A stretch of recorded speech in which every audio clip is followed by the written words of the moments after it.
प्रश्न चिन्ह बने इस आकृति में हमें 7 बिंदु नजर आते हैं। इन 7 बिंदु को 7 नक्षत्र माना जाता है।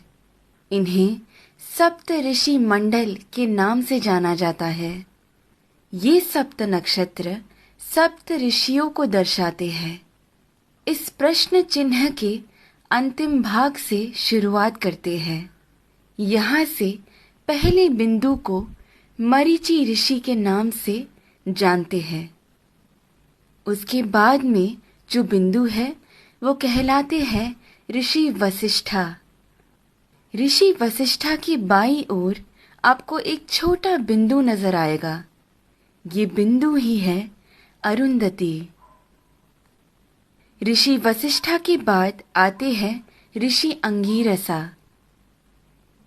फिर आते हैं ऋषि अत्रि। फिर दाईं ओर की तरफ मुड़ते हुए जो बिंदु आता है वो है ऋषि पुलस्त्य। उसके बाद आते हैं ऋषि पुलह और फिर ऋषि क्रतु। ऋषि पुलह और क्रतु के अंतर को 5 गुना मिलाकर नीचे की तरफ आएंगे तो वहां बसे हैं ध्रुव नक्षत्र। सदा उत्तर में रहने की वजह से उसे ध्रुव नक्षत्र कहा जाता है। इंग्लिश में हम इसे नॉर्थ स्टार के नाम से जानते हैं। बाल्यावस्था के ध्रुव नक्षत्र अगर उत्तर में बसे हैं तो वृद्धावस्था के अगस्त्य नक्षत्र दक्षिण में बसे हैं। अगस्त्य और ध्रुव नक्षत्र हमेशा उसी स्थान पर ही पाए जाते हैं। इन दोनों के बीच में मौजूद आकाश गंगा सतत घूमती रहती है।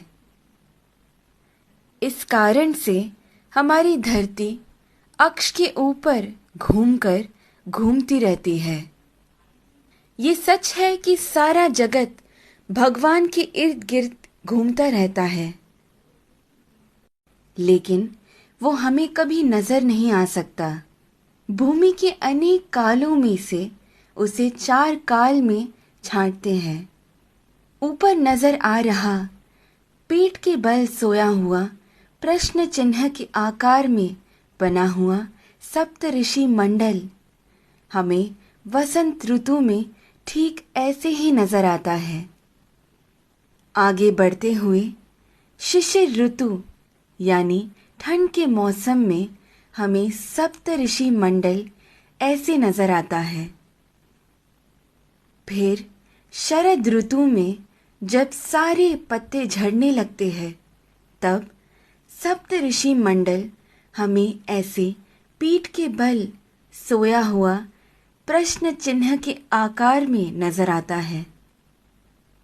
और फिर ग्रीष्म ऋतु यानी गर्मी के मौसम में हमें सप्त ऋषि मंडल ऐसे शीर्षासन कर रहे प्रश्न चिन्ह के आकृति में नजर आता है। चाहे जो भी हो, जब हम ये सारे प्रश्न चिन्हों को एक साथ में देखते हैं, हमारे सामने एक विशेष आकृति हमें बनता हुआ नजर आता है।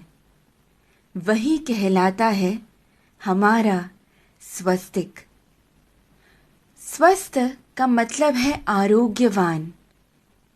स्वस्तिक का महत्व मेरे पिता मुझे हमेशा से बताते आए हैं, लेकिन हर क्षण प्रयोग में ला रहे इस स्वस्तिक का जन्म कहाँ से हुआ ये आज मेरे पिता द्वारा जाना, जो आप सभी में मैंने बांटना चाहा।